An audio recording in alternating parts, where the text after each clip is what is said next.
En este año Gaite 2025, la Fundación General de la Universidad de Salamanca y el Ayuntamiento de Salamanca os vamos a acercar las figuras de grandes expertos o personas que conocieron a Carmen Martín Gaite en vida. Para ello vamos a comenzar hoy con la figura de Charo Cortés Tobar, catedrática de Literatura Latina en la Universidad de Salamanca hasta el año 2021 y amiga personal que fue de Carmen y la acompañó en sus visitas a Salamanca.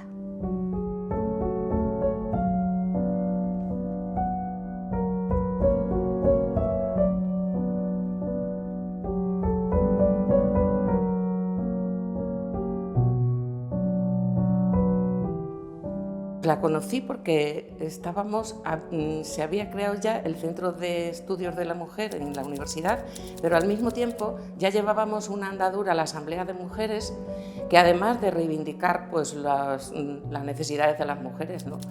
La despenalización del adulterio femenino, la ley de divorcio, la ley de aborto, todo esto lo reivindicábamos en las calles, pero luego nosotras teníamos nuestros propios seminarios que a lo que más se parecían era a estudios de mujeres, porque lo que estábamos debatiendo era si había diferencias o no entre la escritura de mujeres y la de hombres.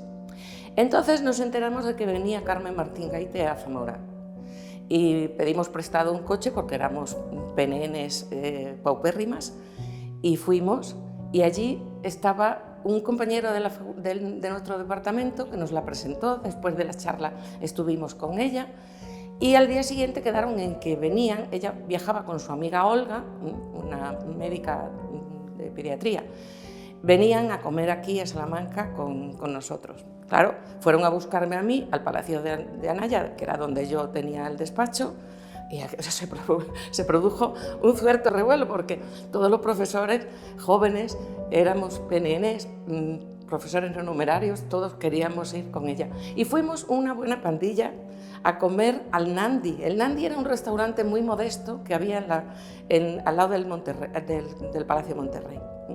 Bueno, aquello fluyó estupendamente. Yo tenía la pretensión de hacerle una entrevista sobre el tema de las diferencias de la escritura, pero pensé que era inoportuno. Pero ella me dio su dirección y su teléfono. Lo que pasa es que yo nunca hice uso de esto porque estaba escribiendo mi tesis. Yo tengo una ventaja y es que no he sido nunca tímida. Entonces, y ella era muy natural y mis compañeros eran muy compañeros. Entonces, no me sentí en ningún momento medrosa o no. Aquello fluyó muy bien porque ella era muy natural, ella no iba de diva. Pues teníamos muchas cosas en común. Primero, bueno, yo ya conocía su obra. Un amigo mío de historia moderna, desgraciadamente ya lo hemos perdido, era fan de Carmen Martín Gaite y también de Natalia Ginzburg. Entonces mis inquietudes iban por lo de la literatura femenina, pero naturalmente era la literatura porque yo impartía en la universidad historia de la literatura latina y tradición clásica, y la tradición clásica es el estudio de la pervivencia de los poetas y autores griegos y latinos en nuestra literatura. De ahí viene Garcilaso, de ahí viene Fray Luis, Góngora, etc., ¿no?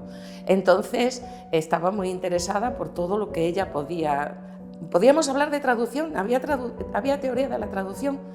Me sorprendió muchísimo que estuviera interesada por la teoría de la literatura, pero luego después he leído que ella, y bueno, entonces ya se veía que estaba interesada, pero luego después he leído que ella daba clases no sobre su obra, sino sobre teoría de la literatura en el Barnard College, en Nueva York. Entonces, yo he leído todas las obras de Carmen Martín Gaite, las he tenido perdidas y las he tenido que recuperar para releerlas para ahora, ¿no? Para este centenario. Fluía muy bien la relación, fluía muy bien la relación porque a mí me gustaba mucho la literatura. Estaba interesada en la escritura de mujeres.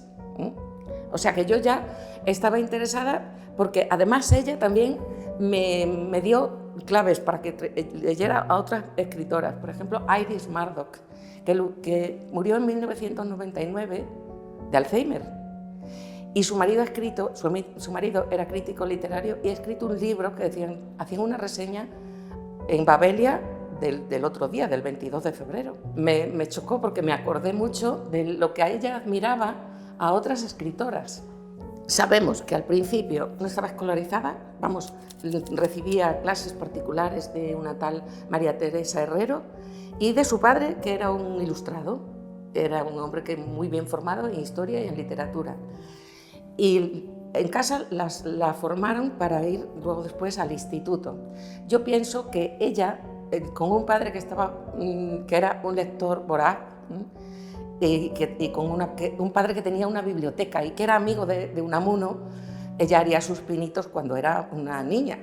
A los 12 años yo escribía un soneto, que era una porquería, pero siempre a quien le gusta la literatura empieza muy pronto. Pero ella, cuando empieza a publicar, ya está estudiando filosofía y letras en nuestra universidad y ya escribía relatos cortos, poesía, y tenía un grupo de amigos que eran todos escritores en ciernes. A mí me ha conmovido mucho cuando me enteré de que las revistas, porque Los trabajos y los días es el título de un libro de Hesíodo.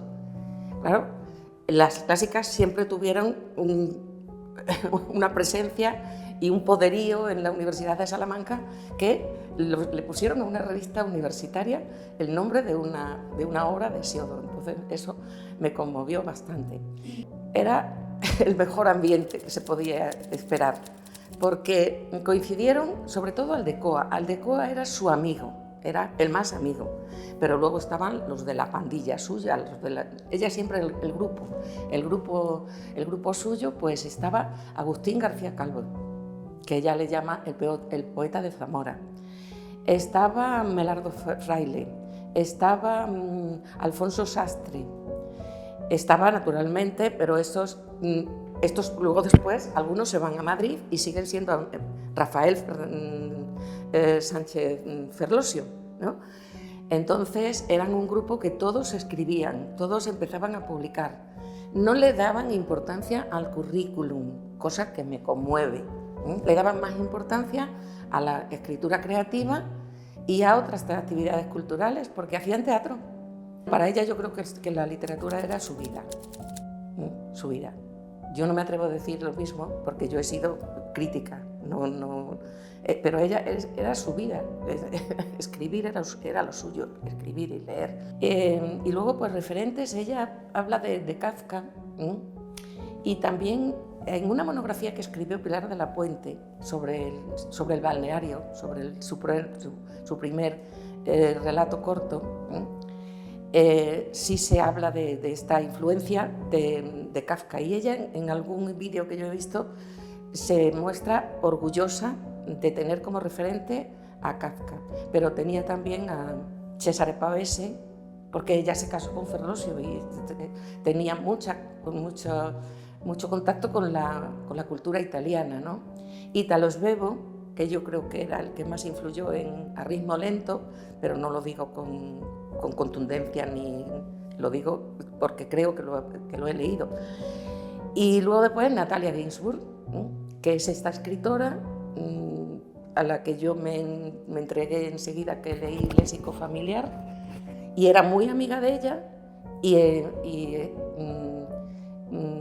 Querido Miguel es una de las obras que yo he visto que ella tradujo, pero tradujo más, o sea que depende un poco de la memoria, y a veces la memoria falla, pero yo creo que la que más me gustó, la primera que yo leí, fue Retahílas.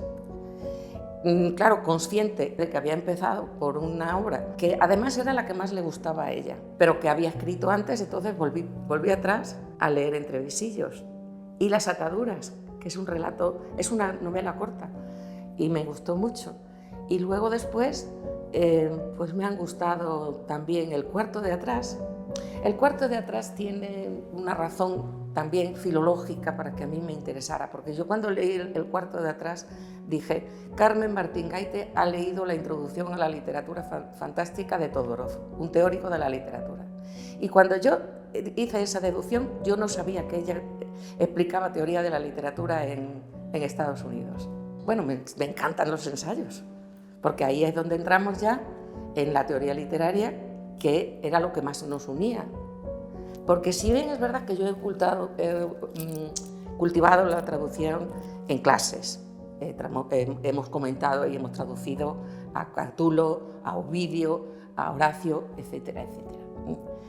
Yo no había, cuando yo tuve contacto con ella, yo todavía no había hecho ninguna traducción seria. Luego después hice traducción de 2 poetas satíricos latinos, pero entonces no. Lo que pasa es que a mí pasábamos mucho tiempo hablando porque nos interesaban las 2 cosas. El ensayo ese de la búsqueda del interlocutor, que es una joya. Y no solo es una joya, y es que hay muchas cosas. Se dice, no, es que los diálogos le interesan, porque por eso escribió eso. Hay mucho diálogo en sus novelas, eso es verdad. Pero es que parece que sea una clave de su obra, porque el interlocutor, luego más tarde, en el cuento de Nunca acabar, que también es teórico, ahí escribe otra vez sobre el interlocutor soñado, es decir, el que a mí me gusta, con el que yo me encuentro bien, ¿no? Entonces, por ahí nos entendíamos muy bien. Bueno, pues ella habla mucho de la Plaza de los Bandos, que fue donde nació. En sus ventanas, supongo que veladas de visillos, daban a la casa de María la Brava y a la iglesia del Carmen. Y eso aparece mucho en las 2 obras que yo llamaría de Salamanca, que son Entre visillos y El cuarto de atrás. En El cuarto de atrás nos cuenta incluso que en la calleja que hay, que sigue siendo una calleja, ahí estaba el refugio. Y ahí era donde la familia se refugiaba cuando había alarma de bombas, en la guerra civil.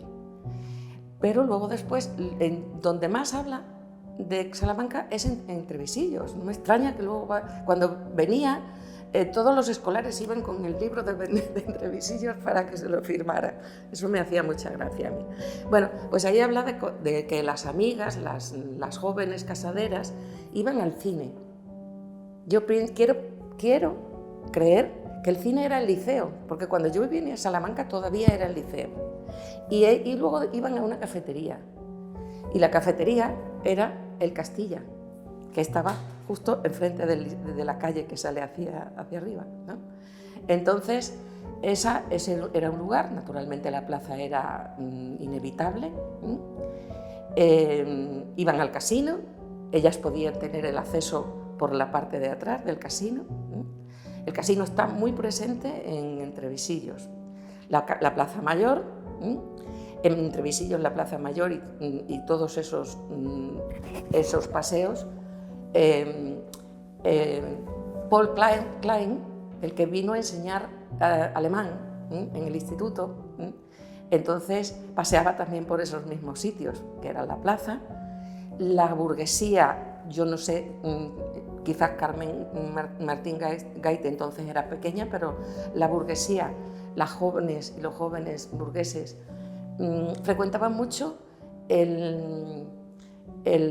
la terraza del Gran Hotel, porque un hijo del dueño era escultor y recibía discos, libros del extranjero. Pero a eso ella personalmente no se refiere. Ella, su itinerario para ir al instituto estaba el instituto femenino en un ala del edificio de los jesuitas.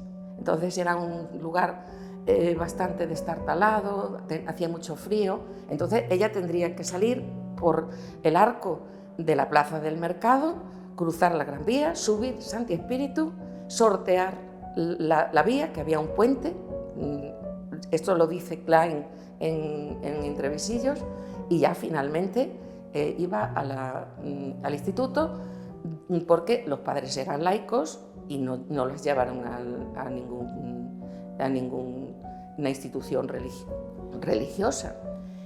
Y ella tenía amigas de todo tipo. Habla de una amiga suya que se llamaba Alicia, que se le daban muy mal las matemáticas y que vivía en el barrio de más allá de las catedrales y del Palacio del Obispo. Entonces iba y le ayudaba con las matemáticas. Había otra que se había casado, era burguesa, pero se había casado con un hombre pobre, que era la hermana de Gertrude, Entre visillos, y vivía en ese barrio. Pero luego ya cuando ella va a la universidad y es amiga de Aldecoa, de Josefina Rodríguez, me parece que es la compañera de Aldecoa, y García Calvo y toda su pandilla, entonces iban al río. Bueno, el río también era el lugar de encontrarse los enamorados, claro, pero estos iban en pandilla porque compartían todos los intereses literarios que tenían entre ellos. Yo creo que va a haber mucho movimiento. Las editoriales están sacando ya los libros de ella y de Ana María Matute, y entonces ahora la gente lee más, tenemos más bibliotecas con muchos libros de préstamo, y además hay otra cosa que favorece que se lea más a Carmen Martín Gaite. Hizo el guión de Santa Teresa, el de Celia. Ella tuvo contacto para hacer guión con Pilar Miró. Iban a hacer un guión para una película a partir de fragmentos del interior. Eso se frustró porque no lo financiaron. Entonces, ella es una escritora que puede ser muy, si lo sabemos hacer, puede estar muy cerca de toda la población. Ayer nos mandaron a un chat una noticia de unas iniciativas en Valladolid. Su padre nació en Valladolid. O sea que ahora van a salir todas las cosas. Naturalmente, habrá en Orense, su abuelo era el director del periódico de Orense. Ella era la mitad gallega. Ella lo mismo hacía unos espaguetis a la carbonara que una colita de merluza, porque a mí me cuidaba. O sea que por eso lo sé. Entonces, él tenía influencia de Italia. Seguramente en Italia también eran algo, digo yo, ¿no? Me parece que es quizás una de las escritoras de las mejores, si no la mejor, y las que van a recibir más homenajes. Bueno, Ana María Matute, como ya cumplía los años, me parece que en enero, pues ha empezado antes, pero ella va a tener todo el año en el que va a haber muchas iniciativas, porque hay muchas instituciones culturales ahora en nuestro país, afortunadamente.